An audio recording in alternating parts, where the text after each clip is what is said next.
It's incredible that Star Ocean as a franchise can still exist to this day. When you think about it, it was a game series created out of spite, and even after almost 30 years, it's still considered a niche franchise. The absolute peak of Star Ocean was back in 1998 with the release of Star Ocean: The Second Story. 1998 was also a year where multiple RPGs came out and they were able to catch an accord with many players.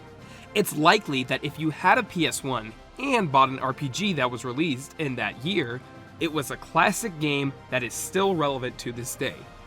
The Star Ocean series continued after, but it never reached the high point that it initially had.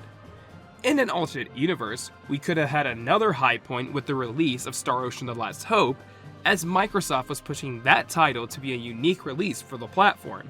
There wasn't an animated art style originally, and character designs and portraits were 3D models. It's a look back of the American stigma of trying to have the game appeal to a larger new audience, but ultimately failing to reach it. I still remember seeing TV ads for the game when it was released. So money was spent on actual advertising. While Tri-Ace created other titles, Star Ocean was always considered their big franchise. But after the release of The Last Hope, many thought that it would be the last Star Ocean title, which is why the announcement and abysmal release of Star Ocean: Integrity and Faithlessness was so disappointing. An effort to continue the franchise by someone who was really passionate about it, but upon reveal to release was hit with heavy criticism with a garish art style, forgettable characters, and an awful story. It seemed that something was going on over at Tri-Ace. The good news is that they stuck to their guns, and after an updated port of the PSP version of the very first Star Ocean, we would get a 6th entry that was better received a few years later. This entry was a big risk for the company as they were in a state of insolvency, reporting huge financial losses from their gacha games shutting down, and essentially having to work on the Divine Force on a limited budget.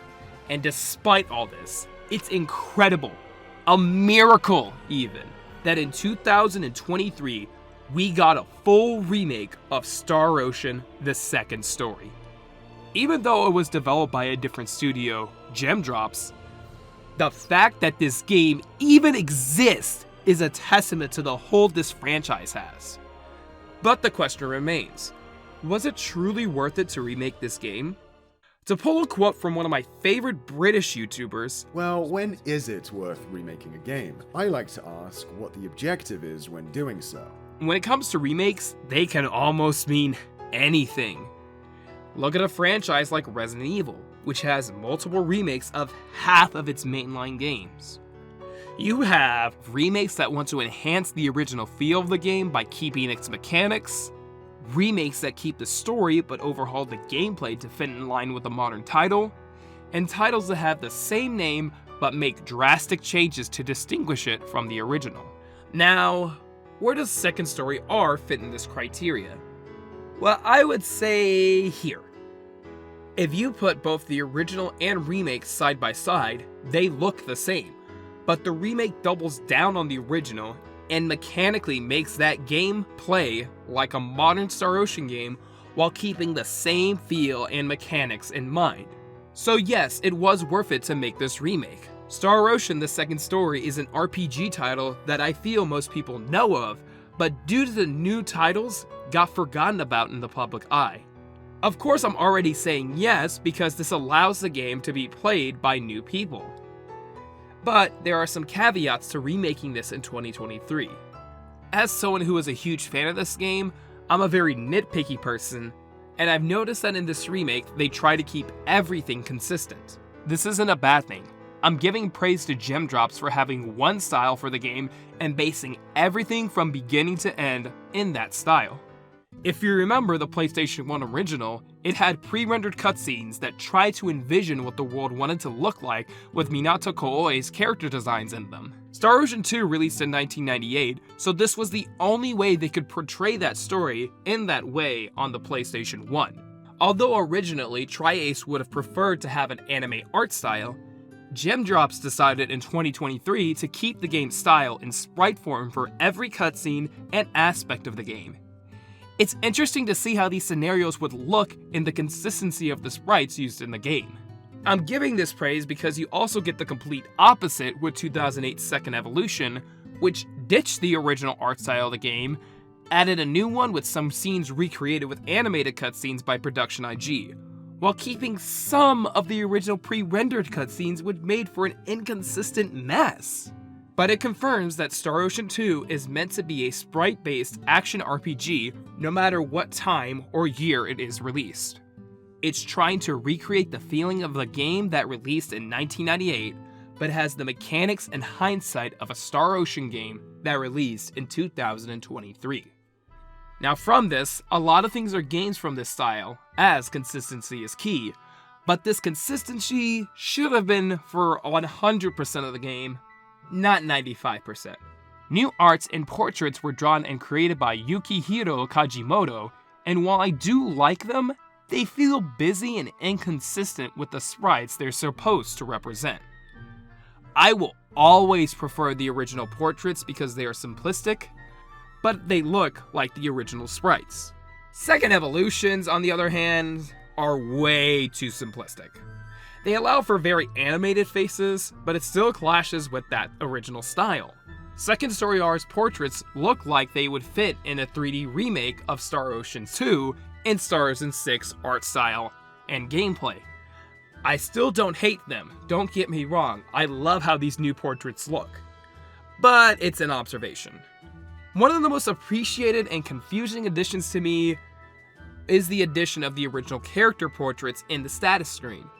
All three art styles are present, but you can't have those portraits in the actual menu of the game to appreciate and look at. You can only have the new ones in the pause menu. I can tell this is partly due to not wanting to clash art styles if the player recruits Welch on the team, since she was a later addition in the PSP version, and serves as a reminder to Star Ocean 3, but I really wish we could have had the original portraits in the pause menu. With all these things considered, Gemdrop's choice for this remake was to make the definitive Star Ocean the Second Story experience. It's not titled Second Evolution or any other snappy name referencing the second iteration. It is the Second Story R. In my opinion, this is heavily shown in the graphics. The original game had pre-rendered images to represent each world, town, and environment. TSSR reimagines each town in an all-new way by making the structures unique, adding elevation, and a new twist around the corner for old players. Comparing the old environments to the new ones, each town has a unique path in comparison to the original screens the original had. The village of Arlia has been simplified into a circle, Cross and Kuruk actually feel like massive kingdoms, and the port towns actually flow well and look like port towns. And of course, no loading cuts in between sections and towns. Some structures from the original were left unchanged, which worked for the better, like Salva and Princebridge, but others were drastically changed, like Linga. The world just feels more connected without the use of pre-rendered backgrounds and smart elevation changes. Dungeons were also given new gimmicks and ideas that were welcome changes from their original versions. These add to the experience of playing the remake in comparison to the original. In my opinion, the late game mazes from Discs 2 are hands down superior from the original dungeons. This helps when you have 25 years of game development insight. From those 25 years also came a leap in graphical fidelity. While they didn't go all the way with how the graphics could have looked, they went for a realistic approach to the environments while having 2D sprites for the characters. Now this has been a point of contention for some, but I'm personally fine with realistic lighting and environments because I feel the original Star Ocean 2 was a game with its pre-rendered environments trying to be realistic as possible, so this is only further reinforcing that mindset. We live in a world where video game graphics are trying to be as realistic as possible, so I don't bat an eye for them going with that decision. I personally love that they still went 2.5D because it feels like a mix of old design choices with new visuals and structures. However, certain graphical effects like the bloom can be pretty annoying, and to my knowledge, you can't turn that off in the Switch version. I know you can on PC, and I would assume in the PS4 version, but not on the Switch. What also shocked me is that they did make new sprites for each character, and they are more emotive during cutscenes and gameplay. Visual stimulation also applies to the gameplay as well, which has an easy to understand action RPG system, but the fun of it is exploiting that system becomes stronger than you have ever imagined. Now, if I were to talk about the gameplay, you would need some context for the original game. The original combat loop was very 90s RPG. You know, you got random encounters, unclear stats, and it implements early real-time RPG combat. This was before Kingdom Hearts took real-time to a new level, so it shares the gameplay progression of the SNES days, where you would be transported to a new environment, each character had one attack, and magic attacks took like 20 minutes to cast. When you play this remake as a fan of the original, right when you start up the first battle, you'll notice the gameplay is much faster.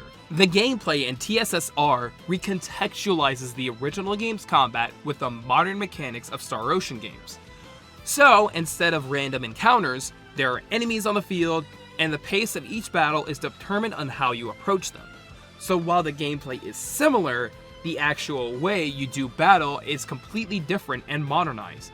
Each character now has combo attacks, they can chain two action skills together, and a dodge feature was added that, if timed correctly, restores MP and gets an attacker behind the foe. Symbologists were overhauled to flow in this faster flow of combat. Moves that originally paused the game now happen in real time, and some were given AoE properties. These characters usually slowed down the pace of battle in the original, now they feel way more useful in the long run as part of your team. In addition, mechanics from other Star Ocean games, like chain battles and spears from the third entry, make a return that give you stats and experience bonus for consecutive battles. Shield breaks are another addition that can turn the tides of a battle. That's when enemy defenses are lowered, they will break, and then you can attack for extra damage, and they're also stunned. In certain encounters, if you break a stronger enemy, all the enemy's defenses will lower, and then that can open up for even more big damage. Knowing this, the major question that many people, especially players of the original, are going to ask, can you still break this game in half? Well, you can crack it open like a Ouya. Specialties are here, and they take the game from being a good RPG to one of my favorites, as this mechanic is incredibly deep, even for its time. They work exactly like they did in the original, just with more clarity and freedom. In the remake, skill points have been separated into battle points and skill points. Each one works towards battle skills and creation skills respectively. This was a smart addition that makes getting what you want much faster and more efficient. The skills you learn are all completely different, and they can go into specialties, which is where item creation comes in. If you invest in penmanship, you unlock writing, invest in knife, you unlock cooking, so on and so forth. Each one is unique and offers up multiple ways to make your character stronger or your items more efficient. How so? Well, think about this. What if I told you you can have one of your characters learn the pickpocketing skill? There's this old man in the village of Mars early in the game. If you decided to pickpocket him, you can steal a goodie box. In that box is a chance to unlock the Sword of Marvels, a weapon you can find only in a chest in Disc 2 of the game. So you can use that for the majority of Disc 1, however, it gets better. Later on, when you progress through the tournament, you get a sword that can be customized into the Sword of Minos. And if you level up customization to the max, boom! You already have the strongest weapon that you will use until the second half of the post-game dungeon. And you didn't even get to the end of the first disc. You can break this game completely in half, and the game encourages you to do it.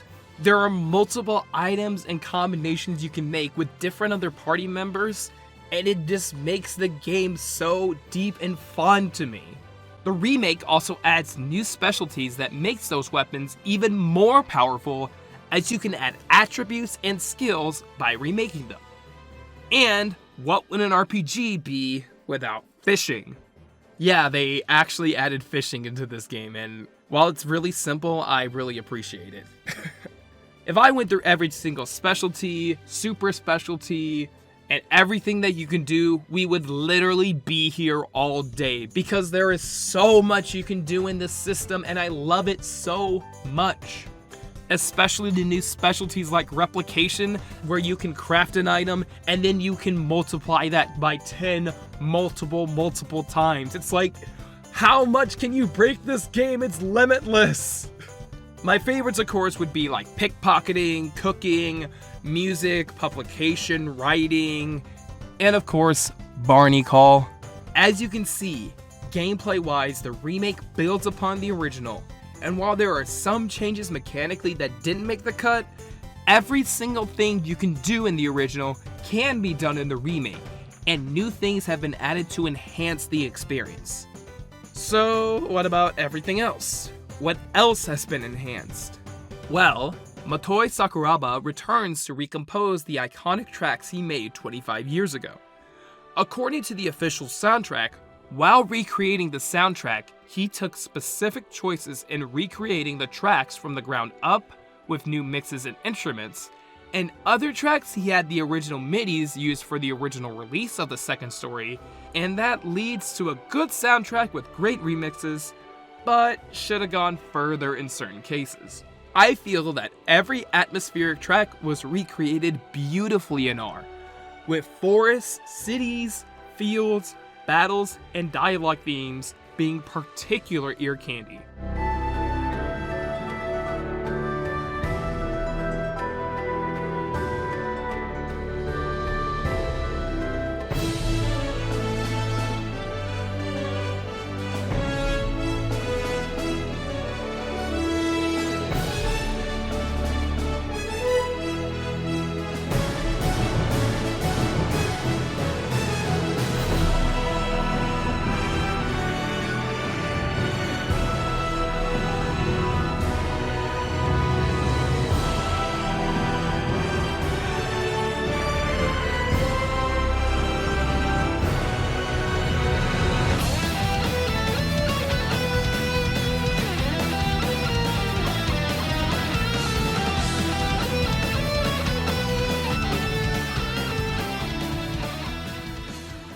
However, certain dungeon themes clearly did use the original MIDIs, and in certain cases it worked, but in other cases, I was honestly disappointed. I know you're gonna focus more on the negatives than the positives, and I just want to say I do love a good amount of the remake's tracks. However, one of my favorite tracks from the original game, Kamikaze, was one track that was looking forward to being recreated. A heart-pumping track with MIDI trumpets as you reach Illyria Tower and climb up and fight off all the demons.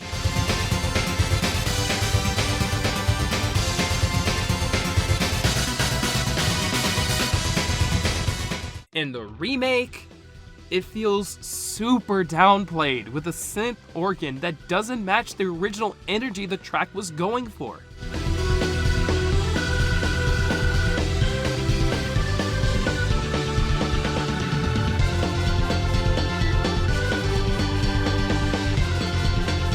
It's like the popular tracks that everyone knows and loves were given particular care, but the dungeon themes that had less fans were just updated poorly with the original MIDIs. It's confusing because I know this track has a few amount of fans, but Motoi really did drop the ball here. I can make the same complaint for Mission to Deep Space, where I vastly preferred the original mix. However, I did feel that Motoi has remixed this track multiple times and he's probably sick of doing it, so that's why he went with the original MIDI this time. This game, as you can tell, is a bag of I love it so much, but I do wish they did a little bit more. This goes for the vocal performances of the game. Now, the original game didn't have voices for dialogue, but they did for battles in both English and Japanese. Now, the updated PSP port, Second Evolution, we got new dubs for both English and Japanese languages. In TSSR, there was an entirely new dub done for Japanese that brought back all the original voice actors from the second story. However, in English, we just got the Second Evolution voices. Now, I can totally understand why they couldn't use the original actors, where contacting and getting them to sign would be an even bigger Herculean effort. I mean, just look at Silent Hill 2 HD and that debacle. But I did want an updated dub to redo the direction for certain scenes, because the performances from that 15-year-old dub really need it. It's a tolerable dub, with some voices I finally got around to liking, like Spike Spencer's Claude, and it's marathons better than EX's dub. But they could have done more, like an entirely new cast. But then again, Star Ocean dubs tend to always have poor direction. Ugh. I know, but just play in Japanese. But I'm sorry, when something could have been of better quality, I have the right to complain about it. I would have loved to see a different director and voices done for the game. Matter of fact, the reason I say this is because one of my favorite scenes in the game, specifically the scene I mentioned in my last video with Claude and Leon, was that scene when they were on the beach. When I heard it again in the dub, my heart sank. There is no flow, there is no emotion, it is just so bland in English. I hate it so much. I wanted to see that scene with a new dub rather than just sticking to the Japanese dub, which I know they gave the right emotions and passion for that scene. I'm sorry, maybe I was just spoiled by Like a Dragon's English dub, and I really want dubs to reach that level rather than just having repetitive English dubs. Star Ocean 2 out of the entire series has a story that keeps you hooked from beginning to end than any other game in the franchise. Claude C. Kenny, a spacer from Earth that gets teleported to the planet of the spell while on mission from his father, and accidentally becomes a warrior,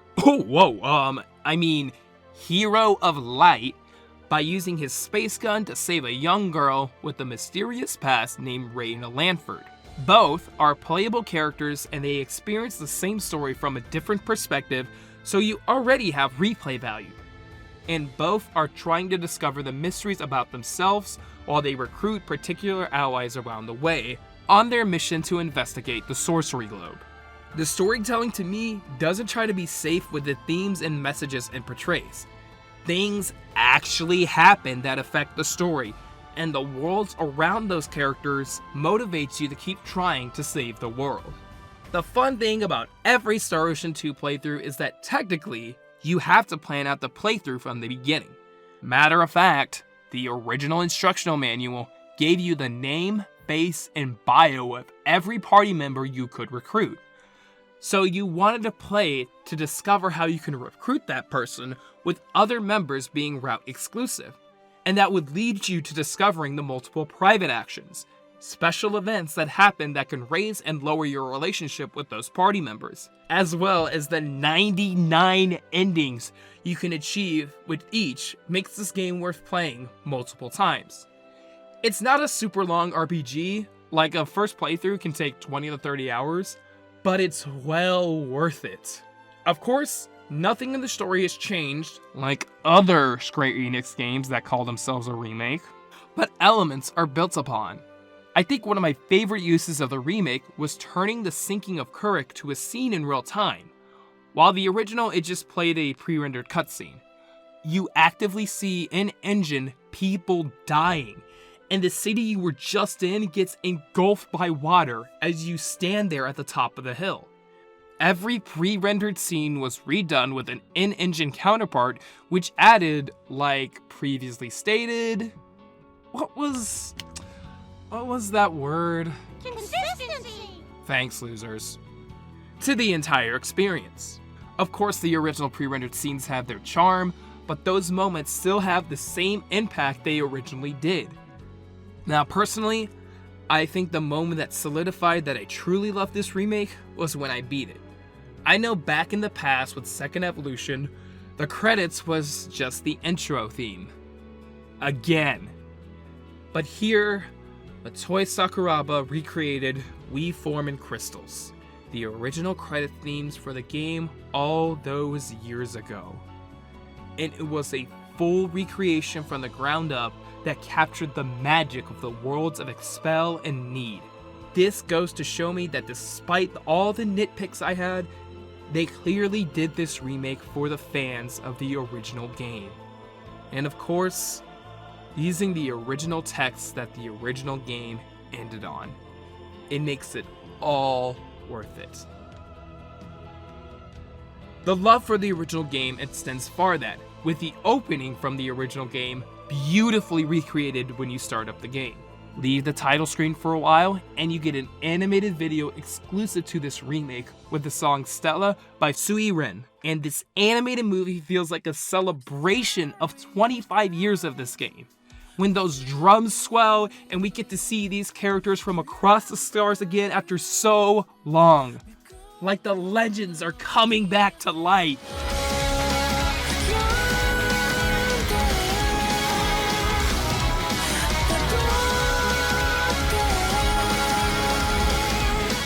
It brings me so much joy every time I see it. And rightfully, as a remake, everyone from the original development team and Second Evolution is in the credits. Honestly, this is one of my favorite cast of characters, and I really hope that we can see their adventures continue. There was another game release that takes place after the events of the second story called Star Ocean Blue Spear. So I'm just saying, gem drops, if you want another way to make money, continue this in excitement, I will be there. Just tell your overlords of Scrub to actually send me a review code next time. I mean, Star Ocean, the second story arc, was a fantastic way to celebrate the legacy of this game, and this game was exactly what I wanted, but much, much more. Of course, there are certain things I wish was done more of. I was glad to play through this title again, and I will definitely plan another playthrough very soon. Thank you for remaking this game, and I can only hope future games go all the way up from here. Hey everyone, it's me SonicKick again. Just wanted a little quick update because, end of the video, it's done. So here's some quick updates. Anyways, I know the last 4 videos were Star Ocean related. I know it's been, everyone expects me for like a Dragon content, but Star Ocean was really a game I really wanted to talk about, and I've been wanting to talk about on my channel for a long time. So that's why the last 4 videos were just Star Ocean, Star Ocean, Star Ocean, Star Ocean, and I really apologize for that. And I've actually been wanting to tell people that I've been doing preservation efforts for Star Ocean, like specifically for a second story, and I will probably do one more Star Ocean video later, but first I want to make sure I get the Infinite Wealth video out. I did receive a code from Sega regarding it. Thank you again, Jake from Guillotine. Thank you again for also setting me up there. And I really just need to finally play through it. Like, I've been playing through it and I like it so far. However, I have not beaten it, so I'm still on chapter 6. Unfortunately, because of Twitter, I have been spoiled a little bit on it, and I'm a little disappointed in that. But I'm still trying to get through the game, and it's because I really haven't had a lot of time. And that's what happens when you get older. You just lose time. You got your job, and then you got your other things you want to work on, and then all other things you want to get that time to yourself. And then by the time you want to finally play the game, you're just like, wait, it's the weekend's over? Yeah, I had a 3-day weekend the last weekend, and it was just finally getting this done. And one more little update, I mentioned it in the YouTube community tab, and I'm going to be streaming. Hey, you see, this is why the Infinite Wealth video ain't out, or this is why I haven't finished Infinite Wealth. I'm going to be streaming for GameBlast Friday, Saturday, and Sunday. I have joined as part of Special Effects Special Controllers team, or unique controllers. I think it's musicians now, but I'm still going to be doing my thing. So on Friday, I'm going to be playing Donkey Kong Jungle Beat, and I think I also have Donkey Konga 1 and 2, so I'll be playing that as well. On Saturday, I'm going to be finishing Resident Evil 5 with Hyena, because that's a prior commitment I already had. So we're going to be finishing Resident Evil 5 on Saturday. I think we'll do one more stream after that for like the DLC and stuff like that. But we will be finishing the campaign there. And on Sunday, where I'm going to be playing light gun games. So that'll be stuff like, you know, I would say House of Dead, but it'll be like, I try to do like probably like Time Crisis or something. But that's the reason. I know I usually stream for Sega, but I wanted to branch out this time because usually with a special effect or like when you're streaming for Sega, you can only play Sega games, and that has allowed me to branch out and play different Sega games I never thought I would have. However, I want to stream for certain things, especially I like having freedom during GameBlast, so I want to have way more freedom this time. And I would think that being part of this team would help me branch out way more. But yeah, the Tiltify links, it will probably be in the YouTube communities page, and I'll probably post it down in the description below.